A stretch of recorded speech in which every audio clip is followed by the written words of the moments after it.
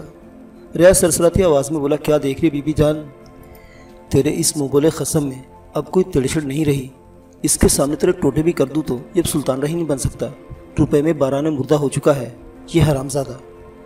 اور ریاض شاید غلط نہیں کہہ رہا تھا، رستم نیم جان تھا۔ سخت سے سخت انسان کی برداشت کی بھی آخری حد ہوتی ہے، اور رستم پر یہ حد آ چکی تھی۔ ریاض نے AK-56 رائفل سیدھی کی۔ دل تو نہیں چاہتا چند مکھنی کے